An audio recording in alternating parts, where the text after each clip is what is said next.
I'm Molly McManus with Cornell Cooperative Extension of Broome County. Welcome to Savoring the Flavors of the Southern Tier, a collaboration between Southern Tier independent restaurants, the Greater Binghamton Chamber of Commerce, Cornell Cooperative Extension of Broome County, and sponsored by IBM. This project is an opportunity for some of our local chefs to share one of their unique culinary creations and to guide us through the steps of preparation. Our demonstration site is the Commercial Kitchen, located in the Farmers Market building on the Cooperative Extension campus. Dining in or doing takeout, our local restaurants stand ready to serve you.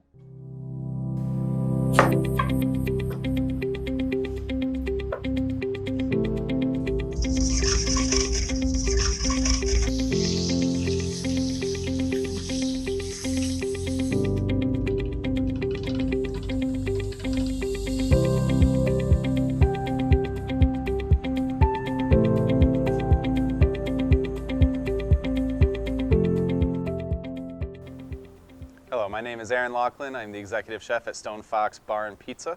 We're located at 15 Hawley Street, downtown Binghamton. We have a one-of-a-kind outdoor dining experience with 2 decks on the outside. Today we'll be making a fresh burrata accompanied with 2 kinds of basil pesto and a roasted tomato.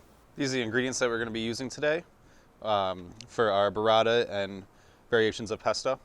We have fresh basil. We have sun-dried tomatoes. You can get these either packed in oil or just refrigerated in the section at your grocery store. We have fresh burrata cheese. This is a variant of a mozzarella cheese. I'm using black finishing salt for the burrata itself. You don't have to use black finishing salt. You can use Himalayan pink salt or even just any kind of rough kosher salt that you have at home. But I like the looks of the black salt on the white burrata. Fresh lemon for juice. Toasted pine nuts. You'll find these untoasted at the grocery store. You can easily toast them at home in a saute pan or an oven. Salt and pepper for seasoning. Extra virgin olive oil. Grated Parmesan cheese. You can use any variant on a Parmesan cheese if you have to grate your own or shred your own. But either way, it's going to be incorporated into the basil pesto. I prefer grated for its convenience. And then fresh garlic. We're going to be starting today with the roasted tomato for the burrata. We're using cherry tomatoes. We start them in a saute pan with medium heat. We incorporate extra virgin olive oil and a little bit of salt and pepper into them to give them some seasoning. Then we finish them in a 350-degree oven, cook them for about 6 minutes or so. When they come out, you want to see a little bit of blistering on the outside of the tomato. The skin is going to be pulling away on the edges, and it should be soft and supple. And give them a taste. Make sure the salt is seasoned properly. The next thing we're going to be making is the basil pesto. To be able to make this basil pesto, we use a food processor here at the restaurant. This is a commercial food processor, but you can use any size one that you would have at home. If a food processor isn't something that you have, you could use a blender. It's really ideal to use a food processor though. And if you really do not have either of those, you can make it by hand. You just have to work on your knife cuts for it. So with the basil pesto, we're going to start off with our ingredients that we want to process into small pieces first. So we're starting with our fresh garlic and our pine nuts. We're going to add them both in at the same time. We're going to be adding a little bit of olive oil to it. This kind of just gives it less friction as it's mixing up in there. Makes it more into a homogeneous item. We're putting about half of the amount of olive oil in there, and then we're going to turn the food processor on. This process takes about 10-15 seconds. It doesn't take very long. Once it's mixing for about 10 seconds or so, we're going to take a look at it. You'll see in the food processor some bits go up on the sides.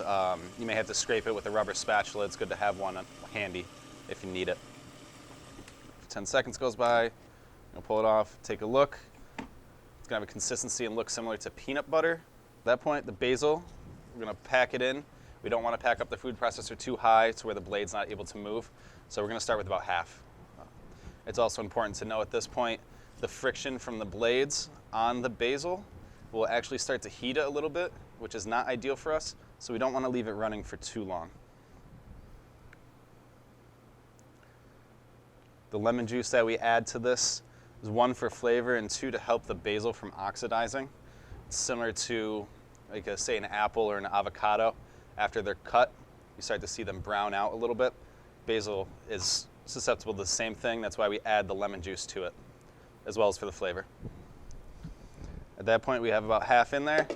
Put the lid back on. I'm gonna fire it back up. Careful not to overmix it. We're gonna have it mix for about 20 seconds or so, and then we're gonna add the remainder of our ingredients, and then we'll be complete with the first part of our basil pesto. Once we got a good mix on it, everything's chopped up and processed, we're gonna turn it off and add the remainder of our ingredients. This is also a good time to use your rubber spatula and get all the bits off the edges and make sure it's all homogeneous. At this point, we add the remainder. As you can see, even just half this basil fills this container up, and that's why we don't add it all at the same time. We add our Parmesan cheese, and then our salt and pepper for seasoning. This is just our start of our seasoning. We'll check it afterwards to make sure it's exactly where we need it. We'll put the top back on, fire it back up. About 20 seconds goes by and we should have something ready to taste. As you can see, this is where the rubber spatula will help you out. You see some bits on the ends here that are not mixing in. We're just gonna turn it off about halfway through and kind of give it a good mix. Make sure everything gets mixed in properly. We're just about there though. Now that we're thoroughly mixed, we're gonna go ahead, take it off. As you can see, it's a nice vibrant green color.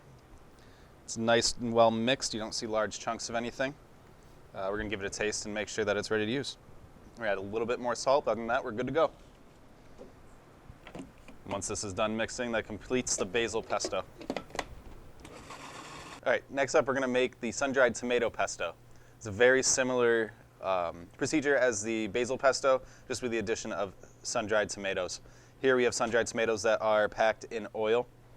You can find them not packed in oil, usually in the refrigerated section. If they are packed in oil, we usually use a little less oil in the pesto itself because there's already residual oil in the sun-dried tomato. I like the ones packed in oil because they tend to be sweeter, they're softer, and they incorporate much better into the pesto. Where it's actually going to be our first ingredients that we start out with. Sun-dried tomatoes can be a little tough to work with, getting them minced up fine. That's why we're going to put them in first and let them get processed through this until they are nice and smooth. So we're going to add all of our sun-dried tomatoes in, and we're going to start with them first alone. It's going to run for about a minute. We'll have to use the rubber spatula quite a few times on this because it does stick right to the walls. You'll see what I mean in a second.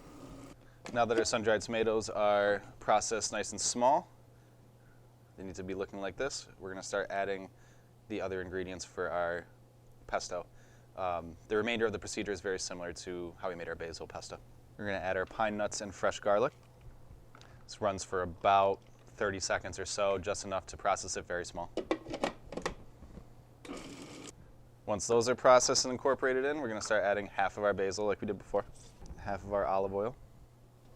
Run this for about 30 seconds or so, again, just until it gets nice and smooth. Once that runs through, we're going to add the remainder of our ingredients. That's the last bit of basil.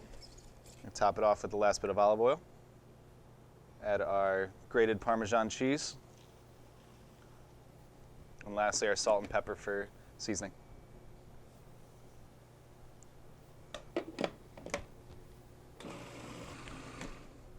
We're going to check on it, give it one good scrape, and then we're going to run it again for just 30 seconds or so. We're going to look to just get this a little bit smoother, and then we're ready to plate. And that's what the finished product should look like. Now that we have all of our components ready, we're going to go ahead and plate our burrata. We're going to start with our fresh basil pesto. We're going to use roughly about 2.5 teaspoons for it, but you can use as much or as little as you'd like. Start with 1 dollop on the plate, and then we're going to just do a swooping motion to spread it across the plate. After that, we're moving to our sun-dried tomato pesto. For these, we're going to do little dollops on either side of the swoop. Again, about 2.5 tablespoons, but again, as much or as little as you'd like.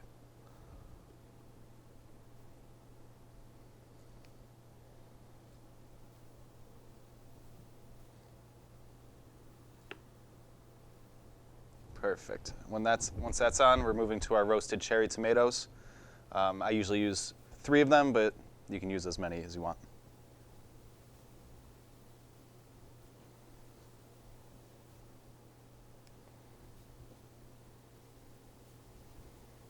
Then we're using a celery leaf for garnish, but you can use any fresh herb that you have at home. Or if you don't have fresh herbs, you can skip the garnish, but it always looks nice to incorporate it to the plate.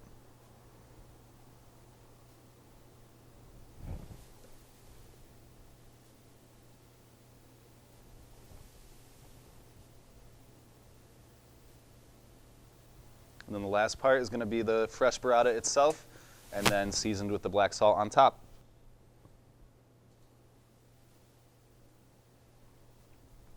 Now black salt, it's very coarse, so we'd take a small pinch of it, gently squeeze it in our fingers to kind of grind it up a little bit and place it right on top.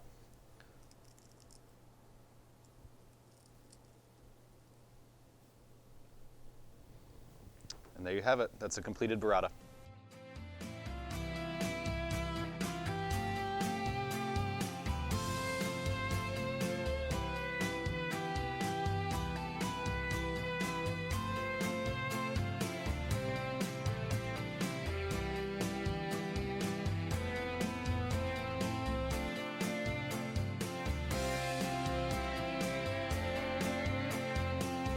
Thank you for joining me today. My name is Aaron Laughlin, Executive Chef at Stone Fox, located at 15 Holly Street, downtown Binghamton.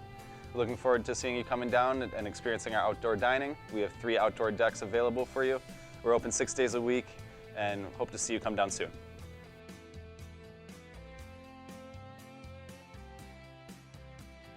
Hi, it's Molly McManus again. Thanks for watching. I hope this demonstration provided some useful tips for the next time you're in the kitchen. If you enjoyed the video and would like to see more like it, we'd welcome your financial support.